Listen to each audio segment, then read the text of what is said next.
찬송하리로다. 그는 우리 주 예수 그리스도의 하나님이시요 자비의 아버지시요 모든 위로의 하나님이시며 우리의 모든 환난 중에서 우리를 위로하사 우리로 하여금 하나님께 받는 위로로서 모든 환난 중에 있는 자들을 능히 위로하게 하시는 이시로다.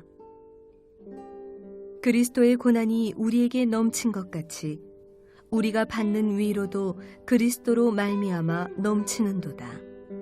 우리가 환난 당하는 것도 너희가 위로와 구원을 받게 하려는 것이요 우리가 위로를 받는 것도 너희가 위로를 받게 하려는 것이니 이 위로가 너희 속에 역사하여 우리가 받는 것 같은 고난을 너희도 견디게 하느니라. 너희를 위한 우리의 소망이 견고함은 너희가 고난에 참여하는 자가 된 것 같이 위로에도 그러할 줄을 알미라. 물건을 구입하려고 인터넷을 하다가 아주 재미난 물건이 하나 있어서 제가 한번 보여드리겠습니다. 여러분 화면을 보시고요. 이게 직접 지금 판매하는 물건인데 도대체 무슨 물건인지 한번 알아맞혀 보시기 바랍니다. 저게 뭔 것 같습니까? 예, 딱 아시네요. 베개입니다, 베개. 근데 베개인데 사람 반쪽이 모양으로 생겼죠. 저게 무슨 베개냐 하면 내 남자친구의 발베개. 이게 상품 이름입니다. 사람들이 베개는 그냥 내 목을 지탱해 주는 그런 용도로 사용하는 게 아니라 남자친구의 팔베개를 좀 하고 싶은데 이게 안 되니까 저런 베개를 사는 겁니다. 여러분 왜 돈을 더 주고 저런 베개를 살까요? 위로받기 위해서입니다. 내가 참 힘들고 어려울 때 내 남자친구 팔베개를 하면서 좀 위로받고 싶다. 그래서 저런 베개를 만들어 파는 겁니다. 자, 이런 산업을요 위로 산업이랍니다. 내가 필요해서 사는 것이 아니라 위로받기 위해서 사는 물건들, 그런 것들에 돈을 쓰는 것을 위로 산업인데 가면 갈수록 이런 물건들이 많이 나온다는 것. 이런 물건들이 많이 나온다는 게 결국은 뭡니까? 위로받고 싶다는 거예요. 사람들이 참 외롭고 힘들고 상처받고 고난 가운데서 내가 좀 위로받고 싶어요. 그래서 그런 물건들이 자꾸 나오게 되더라라는 겁니다. 자, 요즘처럼요. 코로나가 장기화되면서 많은 사람들이 힘들어합니다. 그러면서 여기저기서 참 위로받고 싶어요. 나 지금 고통 힘든데 좀 나를 위로해 줄 사람이 없나요? 라고 많은 사람들이 위로를 받고 싶어 합니다. 교회도 마찬가지입니다. 코로나 때문에 우리가 소그룹 모임도 못하고요. 또 우리 사랑방 모임도 못하고 우리가 마음대로 모여서 이렇게 나눔을 못하면서 위로받지 못하고 더 많은 상처 가운데 아픔 가운데 지니고 있는 분들이 참 많습니다. 오늘 우리 말씀을 통해서요. 오늘은 위로라는 주제로 하나님의 말씀을 나누어 보도록 하겠습니다. 자, 오늘 본문인 고린도 후서에 대해서 제가 배경을 잠깐 설명을 좀 드리면요. 어떻게 이 사도 바울이 고린도 후서를 적게 된 그 동기를 제가 좀 말씀을 좀 설명을 드리겠습니다.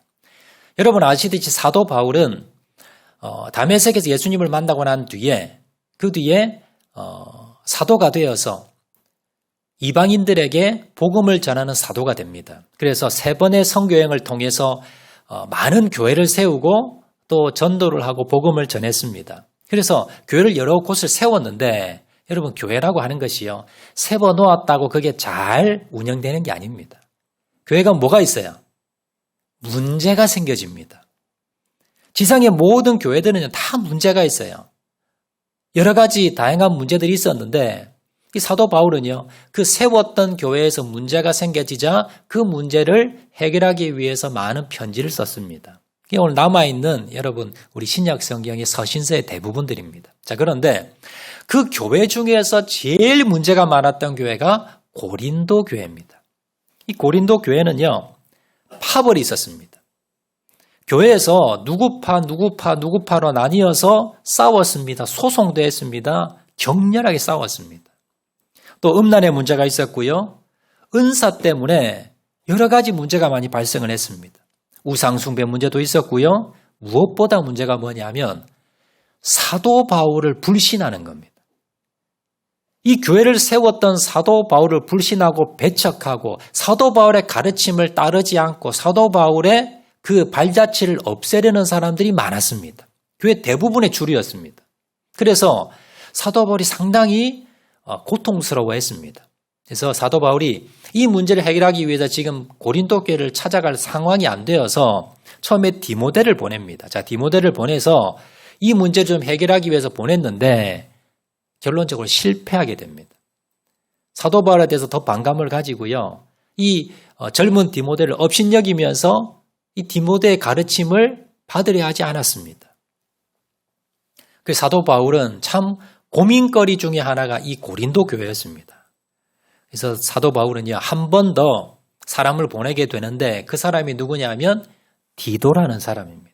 디도라는 사람에게 사도 바울이 편지를 한 장 적어서 전달하는데 그게 이제 어떤 편지인지는 지금 성경은 나오지 않습니다. 그래서 어떤 편지를 이제 전달을 했습니다.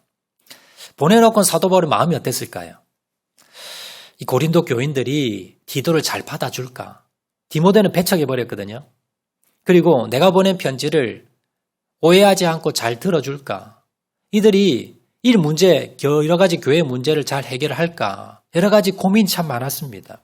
그래서 마음 졸이고 있으면서 이 고린도 교회도 마찬가지고 다른 교회 많은 핍박과 고난을 받으면서 사도 바울이 너무 지쳐 있었습니다. 자, 그런데 이제 디도가 돌아오게 된 겁니다. 돌아와서 물어보니까 웬걸요? 고린도 교인들이 사도 바울이 보내준 디도를 통해 보내준 그 사도 바울의 편지를 읽고는요, 회개했다는 겁니다. 아, 우리가 잘못했구나. 사도 바울이 이런 사람이 아니었는데 우리가 잘못했구나라고 하면서 회개하면서요, 사도 바울의 가르침을 따르겠습니다. 그리고 교회 문제를 이렇게 사도 바울의 가르침 따라 해결하겠습니다. 라고 했다는 거예요. 그 소식을 들으면서 사도 바울이 너무너무 기쁜 겁니다. 그러면서 너무 위로가 된 거예요. 그래서 이게 어디에 나오냐면 고린도후서 7장 6절 7절에 나옵니다. 자, 고린도후서 7장 6절 7절 말씀 보시면 자, 이렇게 기록합니다. 그러나 낙심한 자들을 위로하시는 하나님이 디도가 옴으로 우리를 위로하셨으니 나를 더욱 기쁘게 하였느니라.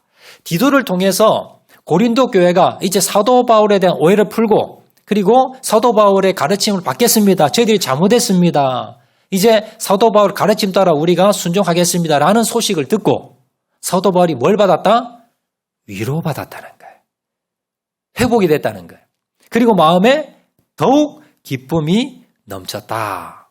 자, 그리고는요, 사도 바울이 힘든 가운데 이 디도를 통해서 이 소식을 듣고는요, 이제 위로받았어요. 하나님께서 은혜 주셔서 고린도 교회가 회복이 됐구나. 그리고는 이제 고린도 교회에 상처받은 사람을 내가 좀 위로해 줘야지. 이런 생각이 들어서 다시 펜을 들어서 고린도 교회를 향해서 편지를 씁니다. 이 편지가 고린도 후서입니다. 여러분, 그럼 고린도 후서는 무슨 내용을 적었겠어요? 내가 위로받았으니까 뭘요? 위로의 내용을 적은 겁니다. 그래서 고린도 후서를 다른 말로 뭐라 그러냐면 위로의 서신, 위로의 복음이다라고 약칭이, 별칭이 붙었어요. 오늘 본문에 보시면요. 오늘 보면 고린도후서 1장 3절에서 7절 뭐 짧은 본문입니다. 그런데 여기에서 여러분 위로라는 단어가 10번가량 나옵니다. 위로. 왜 그러냐면 사도 바울이 지금 고린도 교회를 향해서 위로해 주기 위해서 썼던 책이 바로 고린도 후서고 그래서 고린도 후서에 보면 위로라는 단어가 상당히 많이 나오더라라는 겁니다. 여러분 코로나로 힘들어하는 여러분 이 시기에 또 여러 가지 가정의 문제, 여러 가지 문제로 힘들어하는 분들 계신다면요. 고린도 후서를 한번 읽어보세요.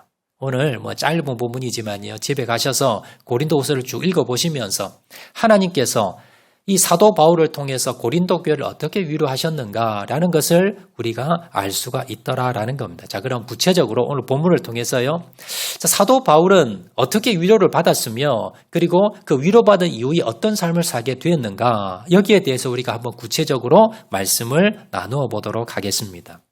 자, 첫 번째입니다. 오늘 본문이 주는 우리의 교훈 첫 번째는요. 하나님이 주시는 위로를 받아라. 하나님, 하늘에서 내려오는 하나님이 주시는 위로를 받아야 된다라는 것이 첫 번째 메시지입니다. 자, 사도 바울은요, 주님의 일을 하면서 여러 가지 고난을 많이 당했습니다. 자, 오늘 본문 다음 절 나오는 8절과 9절에 보시면 자, 이런 내용이 나옵니다. 고린도후서 1장 8절 9절. 형제들아, 우리가 아시아에서 당한 환난을 너희가 모르기를 원하지 아니하노니 힘에 겹도록 심한 고난을 당하여 살 소망까지 끊어지고 우리는 우리 자신이 사형 선고를 받은 줄 알았더니. 사도 바울이 고린도 교인들에게 뭐라고 이야기하냐면 내가 얼마나 고난당한지 알아요? 내가 얼마나 고난당했느냐 하면 힘에 겹도록 심한 고난을 당해서 살 소망이 끊어졌다. 그리고 9절에 나는 우리가 사형 선고받은 줄 알았다. 곧 죽을 것 같았다는 겁니다. 얼마나 고통이 심했으면 사도 바울이 이런 표현까지 썼겠습니까? 정말 죽을 것 같은, 정말 내가 견딜 수 없는, 내가 해결할 수 없는 그런 고난과 고통과 역경을 내가 당했더라라는 겁니다. 계속되는 고난과 역경 가운데 내가 쓰러져 죽을 것 같은 그런 엄청난 어려움과 상처와 아픔과 배신과 고난과 핍박을 받았는데 여러분 알듯이요. 그리고 난 뒤에 사도 바울 어떻게 됐습니까? 자살해 죽었습니까? 포기하고 도망가 버렸습니까? 낙심하고 절망했습니까? 아닙니다. 주님이 주신 사명을 끝까지 다 완수합니다. 그의 표현대로요. 내가 달려갈 길을 마치고 주님께서 주신 사명을 모두 완벽하게 다 이루었다는 겁니다. 이런 고통 가운데서 그 비결이 뭘까? 이건 저도 너무 궁금했습니다. 저도 목회자로서 여러 가지 목회를 하면서 교회를 섬기면서 여러 가지 저도 목회자가 인간인지라 상처도 받고 아픔도 받고 고난도 받고 힘들 때가 있습니다. 근데 저보다 10배, 100배, 1000배 더 많은 고난과 고통과 어려움을 당했던 사람이 사도 바울입니다.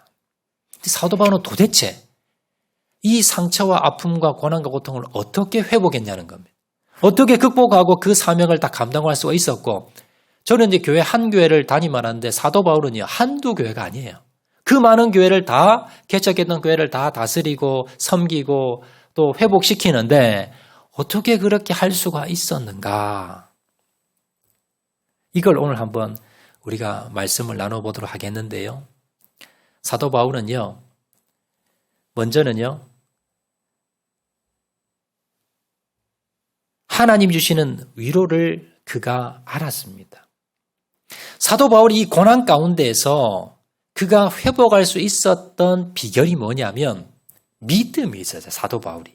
어떤 믿음이 있었냐면 내가 아무리 큰 고통을 당하고 내가 아무리 큰 상처를 받고 내가 아무리 큰 핍박을 받아도 그 상처와 아픔과 고통과 핍박을 하나님이 위로해 주실 거야. 하나님은 위로의 하나님이니까 주실 거야라는 이런 믿음이 있었다는 겁니다. 오늘 본문에 나오지요. 자, 오늘 3절 말씀 보시면요.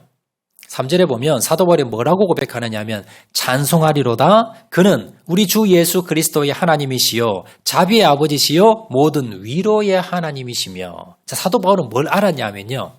우리 하나님은 모든 위로, 수많은 고통 중에 아픔과 힘든과 어려움 가운데 빠진 사람을 모든 사람을 다 위로할 수 있는 분이 누구다? 하나님이다. 이걸 알았다는 겁니다. 자, 그리고 어떤 믿음이 있었냐면, 자, 4절 말씀 보시면요. 이렇게 고백합니다. 우리의 모든 환난 중에서 우리를 위로하사 우리로 하여금 하나님께 받는 위로로서 모든 환난 중에 있는 자들을 능히 위로하게 하시는 이시로다. 그가 뭐라고 고백하느냐면요. 자, 4절 좀 계속 띄워주시기 바랍니다. 우리의 모든 환난 중에서. 자, 하나님은 위로의 하나님이다라고 말씀을 하면서 그 다음에 사도 바울이 뭐라고 고백하느냐 하면 우리의 모든 환난, 내가 당할 수 있는 어떠한 고난과 고통과 상처와 아픔과 역경이 있어도 모든 종류의 환난 가운데서 하나님은요 위로해 줄 수 있는 분이야. 이 믿음이 있었다는 겁니다. 그리고 하반절에 보면 모든 환난 중에 있는 자들을 능히 위로하게 하시는 분이다.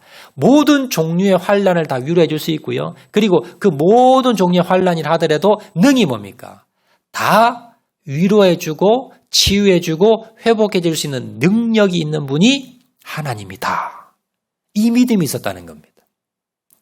그래서 사도 바울은 어떤 상처를 받고 아픔을 받고 고통을 받아도 큰 상처를 받고 핍박을 받아도요. 두려워하지 않았습니다. 오히려 찬양했습니다. 왜냐하면 어떤 믿음이 있었다고요? 하나님이 해결해 주신다.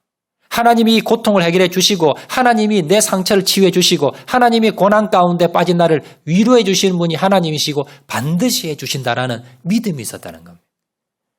여러분 문제가 있는데 그걸 문제를 해결할 수 있는 방법이 있어요. 그러면 걱정하지 않지요. 사도 바울은 이런 믿음이 있었다는 겁니다. 그래서 그는요. 사람에게 의지하지 않았습니다. 사람에게 위로받으려고 하지 않았어요. 왜냐하면 하나님께 나가면 다 해결해 주시는데 하나님은 모든 상황 가운데 상처와 아픔을 해결해 주실 분인데 라는 믿음이 있었기 때문에 사람에게 위로받으려 하지 않았고요. 하나님께 나갔다는 겁니다. 하나님께 해결을 받았다는 겁니다. 어느 목사님을 통해 들은 간증을 하나 소개해드리겠습니다. 한 30대 여성이 있었습니다. 이제 결혼을 해서 정말 행복한 사랑하는 남자를 만났고요. 행복한 결혼을 했습니다. 6살 아들과 4살 된 딸을 또 낳았어요. 그래서 이제 아들, 딸이 이제 결혼은 한 7년쯤 됐겠지요. 자, 그런데 행복했던 이 가정에 어려움이 찾아왔습니다.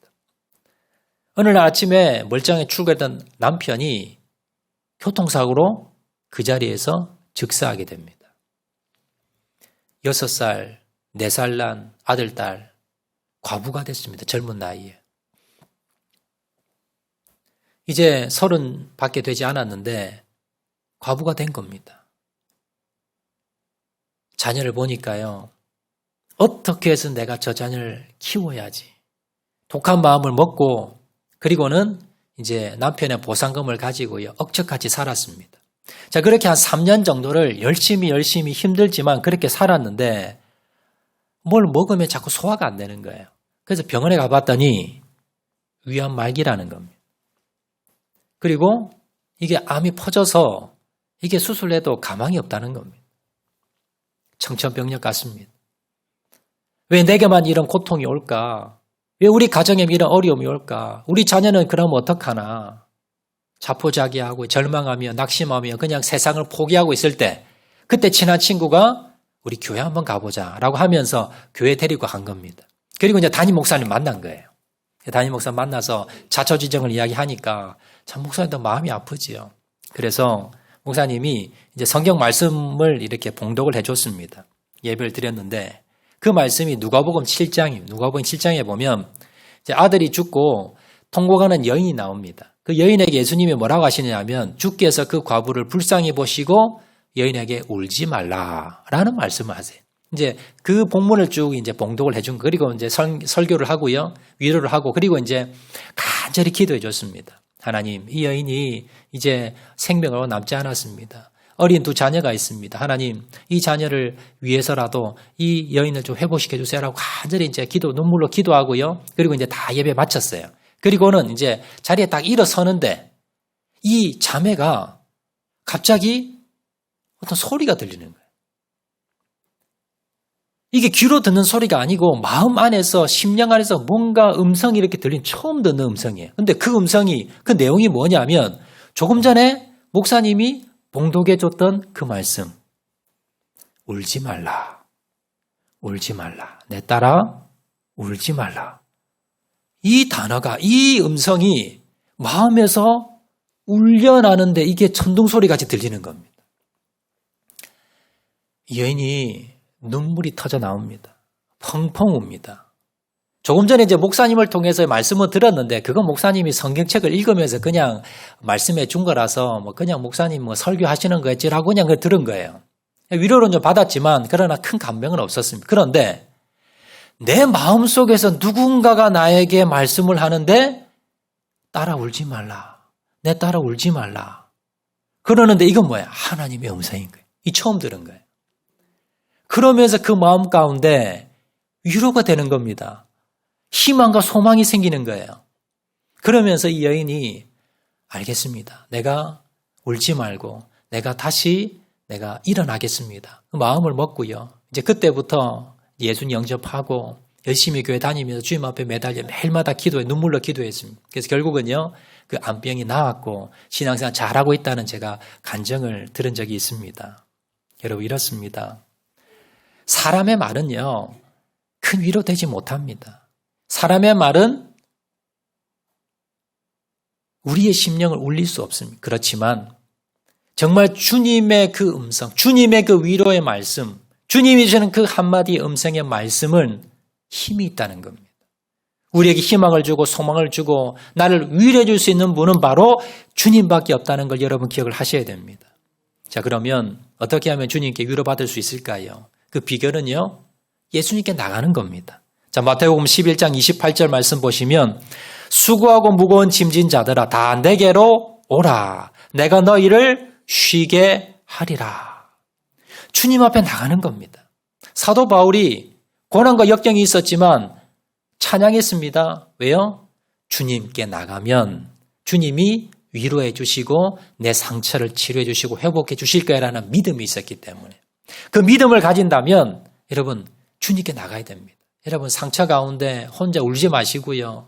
왜 나만 받는 고난이냐고 원망하지 마시고요. 주님께 기도의 자리로 나가셔야 됩니다. 주님 앞에 나가셔서 주님 내 마음 위로해 주세요라고 하면서 믿음을 가지고 나가셔야 됩니다. 또요, 성경에 보면 하나님께서 우리를 특별히 위로해 주시는 장소가 있다고 말씀합니다. 어디냐면요. 자, 이사야서 66장 13절에 나옵니다. 어머니가 자식을 위로함 같이 내가 너희를 위로할 것인즉 너희가 예루살렘에서 위로를 받으리니. 어디서 특별히 해주신다고요? 예루살렘에서. 예루살렘이 어디입니까? 저 이스라엘에 가면 예루살렘이 있어요. 구약에서는 거기에 성전이 있었어요. 지금은 여러분 모양만 남아있고 터만 남아있고요. 오늘날 성전이 어딜까요? 오늘날 성전은 교회입니다. 예수님이 주인 되신 곳, 예수님 머리 되신 곳 바로 교회입니다. 그래서 교회가 어떤 곳입니까? 주님의 위로가 있는 곳. 특별한 주님의 위로가 있는 곳이 교회입니다. 그런데 여러분 교회에서 상처받는 분 있습니까? 없습니까? 있지요? 있어요. 아니, 교회는요, 상처를 회복하는 데도 있지만 상처를 주는 데도 교회입니다. 이 세상의 교회 중에 상처 안 주는 교회는 없어요. 왜냐하면 여러분 우리가 온전하지 못한 사람들이 모이다 보면 상처를 주고받을 수밖에 없습니다. 내가 가장 사랑해서 결혼한 아내와 남편도 가장 상처를 주고받듯이 우리가 이 세상에 있는 모든 지상의 교회들은요 더 상처를 주고받아요. 그런데 여러분 아셔야 될 것이 뭐냐면 교회에서 여러분 상처받았습니다. 그럼 어떻게 합니까? 교회를 떠나버려요. 교회 안 오신 분들 제가 전화 한 번씩 드려보면 목사 나 교회 상처받았어. 나 그 교회 안 갈 거예요. 그런 분들이 계세요. 여러분 교회에서 상처를 받다 했더라도 어디서 그 상처를 치유할까요? 치유하는 특별한 은혜가 있는 곳이 어디입니까? 교회라는 걸 여러분 아셔야 됩니다. 비록 교회에서 상처받을 수 있습니다. 그렇지만 여러분이 분명히 아셔야 될 것은 그 상처를 치유하는 곳도 바로 하나님께서 교회를 세우셨다는 걸 아셔야 됩니다. 교회에서 상처받았다고 떠나지 마시고요. 사람에게 상처받을 수 있지만 그 상처를 치유하기 위해서 어디에 오셔야 됩니까? 교회 오셔야 돼요. 예배 자리에 오셔야 되고 기도의 자리에 오셔야 되고 여러분 말씀을 들으셔야 됩니다. 지금 예배드리는 이 자리가 하나님께서 여러분을 위로해 주시기 위해서 부른 자리입니다. 그래서 여러분 비록 교회에서 상처받는 분 있다 하시더라도 아니면 세상에 살다가 어려움과 고난과 고통 가운데 아니면 사람들에게 많은 상처와 외로움을 받았다 한다면 목숨 걸고 교회 오셔야 됩니다. 빠지지 말고 오셔야 되고요. 이 예배의 자리에서 하나님이 나를 이 시간 만져주시고 위로해 주신다는 그 믿음을 가지셔야 돼요. 그냥 앉아 계신다고 위로가 되는 게 아니라 하나님이 이 시간 나를 만지고 계셔. 내 영혼을 어루만져주고 계시고 나를 위로하고 계셔. 하나님께 나가 위로해 주실 거라는 믿음을 가지고 여러분 말씀을 듣고 기도하고 찬양하고 예배드리면 분명히 하나님께서 이 시간에 이 장소에서 은혜를 주시고 위로해 주신다는 것을 믿으시기를 바랍니다. 자, 두 번째입니다. 오늘 본문을 통해서 우리에게 주신 두 번째 메시지는요. 하나님의 위로를 받은 사람은 다른 사람을 위로하는 삶을 살아야 된다. 이것이 두 번째 메시지입니다. 자, 사도 바울은요. 앞에서 말씀드렸듯이 죽을 것 같은 사형 선고받을 것 같은 고난을 받았습니다. 자, 그런데 왜 그 고난을 받았을까요? 왜 그 고난을 받았을까요? 사도 바울이 뭘 잘못했습니까? 불순종했습니까? 죄를 지었습니까? 아닙니다. 사도 바울이 예수님의 말씀 따라 순종했는데 결과가 뭐예요? 고난이라는 거예요. 예수님이 복음을 전하라는 말씀에 자신은 모든 걸 다 배설물처럼 버리고 그 말씀에 순종했더니 고난과 고통과 역경이 있었다는 겁니다. 여러분 이게 이해가 되십니까? 사도 바울도 이해가 안 됐을 겁니다. 사도 바울도 아마 고민이었을 겁니다. 그런데 사도 바울이요. 왜 하나님께서 하나님 말씀에 순종하는 자들에게 고난을 줄까? 왜 하나님께서 하나님 말씀 사명을 감당하는 사람이 고난과 역경에 빠질까? 이걸 고민했을 겁니다. 그러다가요. 사도 바울이 그 해답을 찾았습니다. 왜 내가 주의 일을 하는데 왜 내가 주님 말씀 순종하는데 왜 나에게 고난이 따를까? 그 이유가 있었다는 겁니다. 자, 그 이유가 어디에 나옵니까? 오늘 보면 6절에 나옵니다. 자, 6절에 보시면 우리가 환난 당하는 것도 너희가 위로와 구원을 받게 하려는 것이요. 우리가 위로를 받는 것도 너희가 위로를 받게 하려는 것이니 이 위로가 너희 속에 역사하여 우리가 받는 것 같은 고난을 너희도 견디게 하느니라. 이 우리는 사도 바울 말하고요. 이 너희는 고린도 교회를 말하는 겁니다. 사도 바울이 뭐라고 말씀하냐면 내가 고난을 받고 고통을 받았는데 왜 그런 줄 아느냐?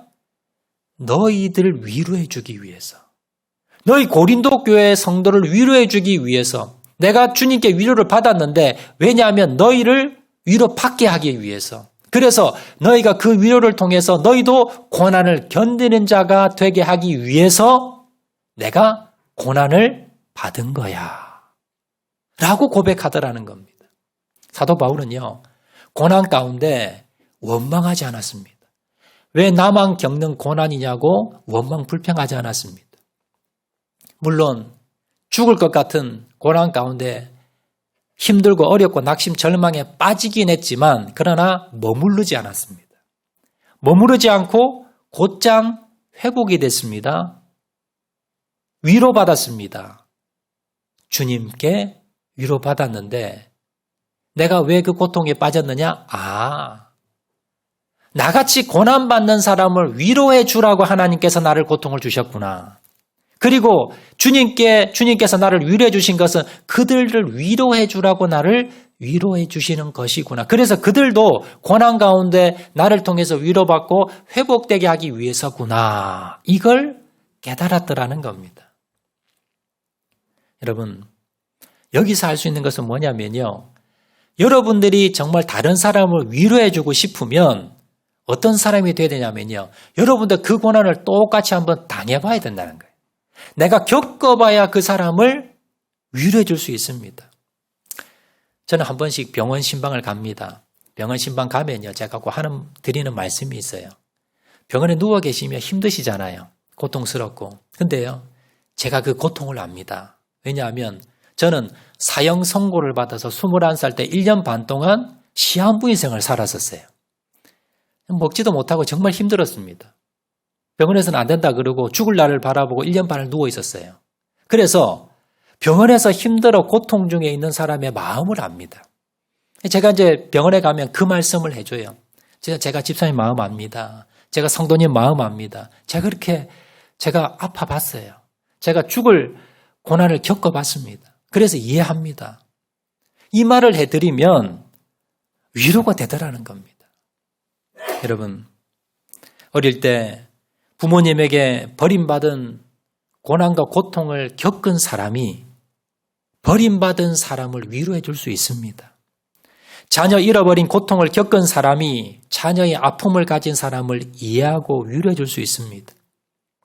실패해 본 사람, 질병의 경험이 있는 사람, 부도 경험이 있는 사람, 여러 가지 아픔과 고통을 경험한 사람이 바로 그 똑같은 고난 고통을 받은 사람을 위로해 줄 수가 있더라는 겁니다. 그래서 사도 바울은요, 그 사람의 위로자가 되기 위해서 내가 고난받는 거구나 라는 걸 알았습니다. 그래서 고난 가운데 원망하지 않았고요. 하나님의 위로를 통해서 그가 위로를 받자 그가 이제는 내가 다른 사람을 위로해 줘야지 라고 하고 쓴 편지가 뭐라고요? 고린도 후서라는 거예요. 고린도 후서를 통해서 고린도 교인들을 위로해 주기 위해서 이 편지를 썼다는 겁니다. 여러분, 우리도 마찬가지입니다. 여러분, 먼저 우리가 가져야 될 것은요, 내 고난과 내 상처와 내 아픔은 예수님만이 고칠 수 있고 치유할 수 있고 위로받을 수 있다라는 믿음을 가지셔야 됩니다. 그리고는 예수님께 나가서 위로받으셔야 돼요. 회복받으셔야 됩니다. 그러기 위해서는 여러분 특별한 장소가 어디라고요? 여기 교회당입니다. 예배의 자리, 기도의 자리, 은혜의 자리에 나오셔서요. 주님 앞에 기도하면서 또 가정에 있으면서도 예수님 가운데서 여러분 말씀 가운데 기도 가운데 위로받으시기 바랍니다. 여러분 그 믿음이 있으셔야 받을 수 있습니다. 자, 그리고 그 믿음을 통해서 내가 위로를 받았다면 그다음 어떤 삶을 살아야 됩니까? 주위에 나같이 고난받은 사람, 고통받은 사람 이런 사람을 찾아다니면서 위로해 줘야 된다는 겁니다. 왜 나만 겪는 고난입니까? 하나님, 왜 내가 이 고통 당해야 됩니까? 왜 내가 저런 부모를 만나서, 왜 이런 남편을 만나서, 왜 이런 자녀를 낳아서, 왜 이런 직장에서, 왜 이런 환경에서, 왜 나만 이런 고통 받아야 됩니까? 원망하지 마시고요. 왜 나는 이 병에 걸려야 됩니까? 왜 이 가정은 우리 가정을 이렇습니까? 이런 불평하지 마시고요. 그 고난이 뭐라고요?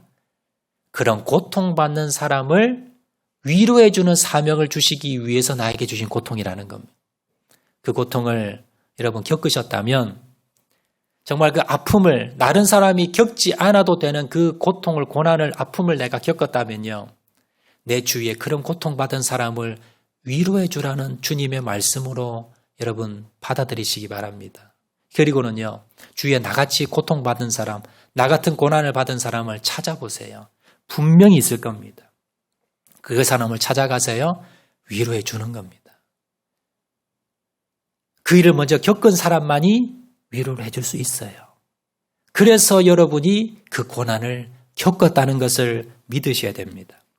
자, 그래서 사도 바울이 마지막에 뭐라고 고백하느냐 하면 오늘 보면 4절 말씀에 보면 이렇게 고백합니다.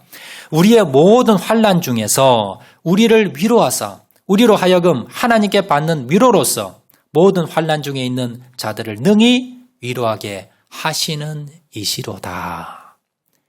결국 이걸 통해서 내가 먼저 고난 고통 가운데 믿음으로 주님께 고난을 어려운 가운데 위로받고 그리고 주위에는 나같이 고통당하는 자를 내가 위로해주고 그래서 모든 자를 위로받게 하는 것이 이것이 하나님의 계획이고 뜻이고 하나님의 능력이다 라고 사도 바울이 지금 고백하고 있더라라는 겁니다.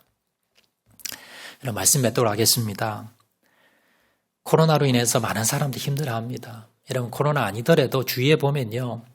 여러 가지 가정의 문제, 자녀의 문제, 여러 가지 남편 아내의 문제, 여러 가지 종교 문제, 특히 이제 코로나로 인해서 재정의 문제가 참 많습니다. 여러분 갈등의 문제, 여러 어려움, 고난 가운데 빠진 사람, 또 질병 가운데 참 빠진 사람 많이 있습니다. 그런데 여러분들이 그런 사람을 위해서 해줄 수 있는 게 누구나 할 수 있는 게요. 위로라는 겁니다. 그럼 제가 잘 생각해 보니까 위로는요. 첫 번째 돈이 들지 않아요. 여러분들이 위로해 주는데 그 돈 듭니까? 돈 안 들어요. 두 번째는요. 대학을 안 나와도 돼요. 위로해 주는 거. 박사학위 필요 없고요. 여러분 가방끈이 짧아도 아무 상관없습니다. 나이가 많아도 상관없고요. 그리고 건강하지 않아도 상관없습니다. 하나님께 위로 받아본 경험이 있으면 남녀노소 지위 모든 걸 불문하고 뭡니까? 누구든지 다 할 수 있는 돈 들지 않고 다른 사람을 정말 도울 수 있는 사역이 뭡니까? 위로하는 사역이에요. 위로하는 거. 먼저 여러분들이 위로 받으시고요. 주위에 힘들어하는 사람들에게 여러분 위로해 주세요. 주위에 힘드는 사람 많습니다. 말 못하는 사람 많아요. 그런 사람 찾아가서요. 나도 겪어봤어. 나도 힘들어봤어. 나도 아파봤어. 근데 주님께 나가니까 위로해 줬어. 라고 하면서요. 그 사람 손 꼭 잡아주고 또 그 사람의 아픔을 들어주고요.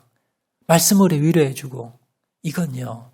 정말 돈 들지 않고 정말 우리가 해줄 수 있는 최고의 선물 중에 하나가 이거라는 겁니다. 가정에서 우리 가족들에게요. 다른 거 주려 하지 마. 여러분 자녀들에게 여러분 형제들에게 다른 거 주려 하지 마시고 돈으로 다른 거 주려 하지 마시고 위로 선물해 주세요. 남편 아내에게 아내는 남편에게 자녀 부모에게 형제들에게 친구들에게요. 여러분 위로해 주 그것만큼 더 큰 선물이 없습니다. 그것만큼 감사할 게 없더라는 거예요. 그래서 주님 내가 앞으로 사도 바울처럼 위로자로 살겠습니다.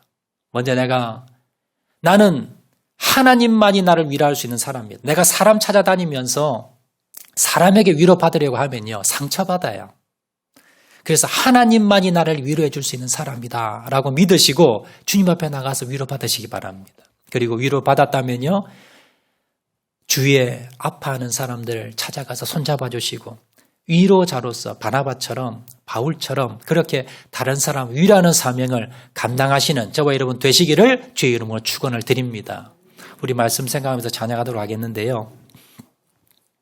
괴로울 때 주의 얼굴 보라 이 찬양할 텐데 가사를 먼저 한번 띄워주시기 바랍니다. 제가 참 가장 좋아하는 찬양 중에 하나가 이 찬양입니다.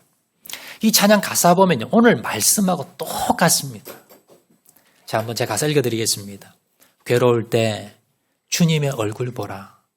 평화의 주님 바라보아라.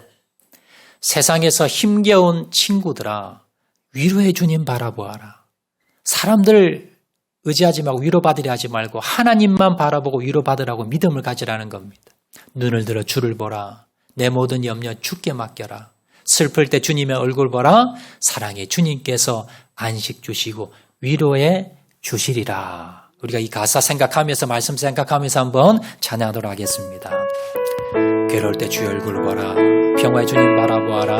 우리 다 같이 한번 찬양하겠습니다.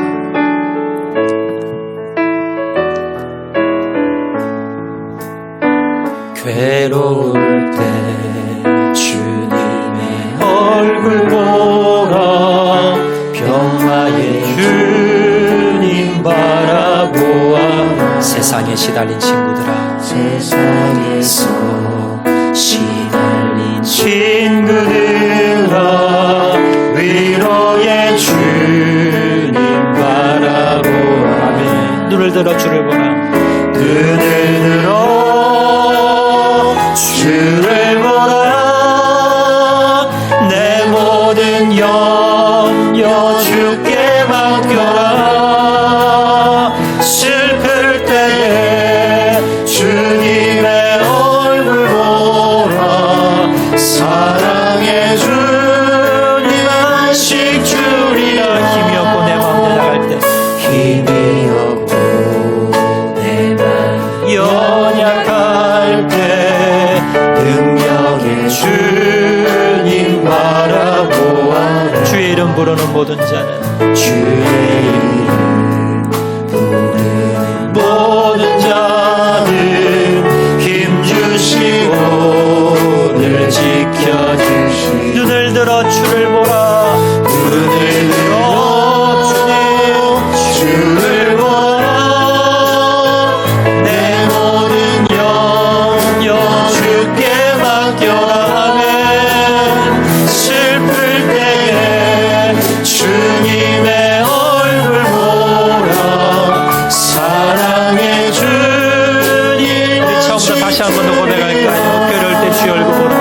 괴로울 때 주님의 얼굴 평화의 주님 바라보라. 평화의 주님 바라보아. 힘이 없고 내 마음 연약할 때 주의 이름 친구들 위로의 주님 바라보라. 위로의 주님 바라보아. 눈을 들어 주를 보라. 눈을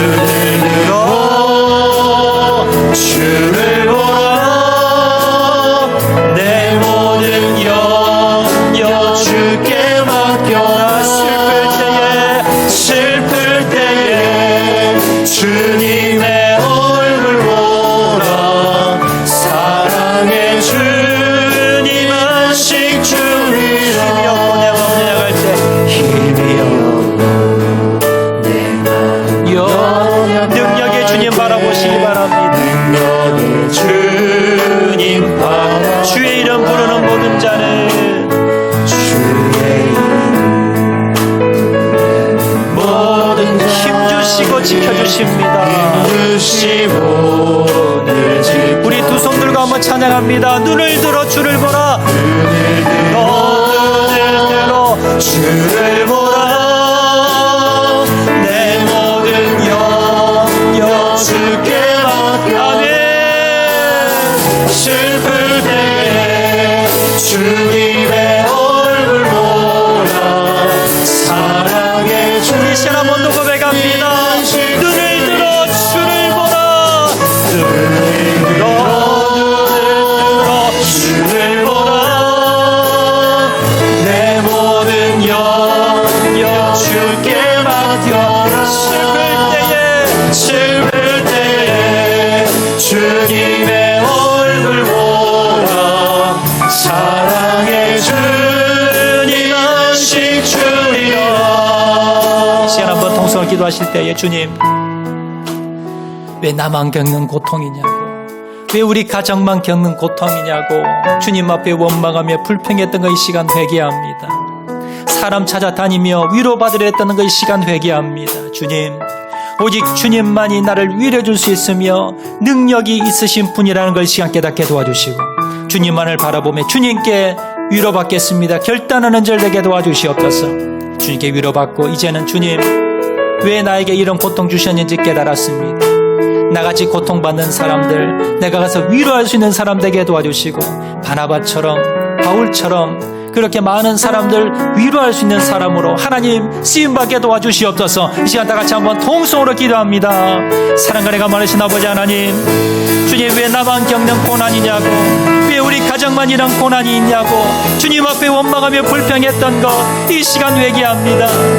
사람들에게 하나님 위로받으려 했던 것 이 시간 회개합니다. 주님, 나의 마음 가운데 좌정해 주시고 주님만이 나를 위로할 수 있는 분이라는 것을 깨닫게 도와주시고 나의 고난과 고통과 상처를 가지고 주님 앞에 믿음으로 나가게 도와주시옵소서. 이 시간 나의 마음을 어루만져 주시기를 원합니다. 이 시간 나의 마음을 어루만져 주시기를 원합니다. 이 시간 내 영혼과 상처와 아픔을 하나님 위로하여 주시고 회복해 주시기를 간절히 바르고 소원하오니 주님 앞에 치유받게 도와주시고 주님 밖에 회복받게 도와주셔서 이제는 하나님, 나같이 고통받는 사람들, 나같이 아픔을 가진 사람들을 위로하고 살아가게 도와주시옵소서. 그 사람들을 위로하겠습니다. 그 사람들을 돌아보겠습니다. 그 사람들을 바라보며 살아갈 순전을 낼 수 있도록 아버지 도와주시기를 간절히 바라고 소원하오니 아버지 하나님 역사하여 주시고 하나님 은혜 베풀어 주시고 하나님 주님 도와주시기를 간절히 바라고 소원하오니 주님 은혜 베풀어 주시고 역사하여 주시옵소서. 이제는 위로자로 살아가겠습니다. 하나님 위로의 사명을 감당하며 살아가겠습니다. 주님 역사하여 주시기를 원합니다. 주님 은혜 베풀어 주시기를 간절히 바라고 소원합니다. 주님 도와주시기만을 간절히 바라고 소원하오니 주님 이 사명 감당하기 원하오니 아버지 하나님 역사하여 주시고 하나님 은혜 베풀어 주시고 아버지 하나님 함께하여 주시옵소서. 주님 아버지 하나님 역사하여 주시옵소서. 눈을 들어 주를 보라. 눈을 들어 주를 보라. 내 모든 영역 주께 맡겨라. 슬플 때에 주님의 얼굴 보라. 사랑의 주님 안식 주리라. 사랑하리가 많으신 아버지 하나님, 왜 나에게만 이 고통이 있는지, 왜 우리 가정에만 이런 어려움이 왔는지, 왜 우리 자녀만 이렇게 힘이 드는지, 왜 나는 이런 남편, 아내를 만났는지 하나님 원망하며 불평했던 것 이 시간 회개합니다. 주님, 사람 찾아다니면서 위로받으려 했던 것 하나님 이 시간 회개합니다. 주님, 오직 위로자는 주님밖에 없다는 것을 깨닫게 도와주시옵소서. 그리고 주님께 위로받고 회복되고 이제는 주위에 나같이 아픔 당한 사람, 고난 당한 사람을 위해서 위로해 주시는 사람으로 살아갈 수 있도록 은혜 베풀어 주시옵소서. 주님 앞에 위로받기 원합니다. 그리고 많은 사람들을 위로하는 사람으로 살아가기 원합니다. 주님, 오직 주님만을 바라보며 위로받게 도와주시고 많은 자들에게 위로를 선물해 줄 수 있는, 많은 사람들을 회복시키는 그러한 사도바울과 같이 바나바와 같이 쓰임받는 죄를 될 수 있도록 은혜 베풀어 주시옵소서. 모든 말씀 예수님 이름으로 기도합니다. 아멘.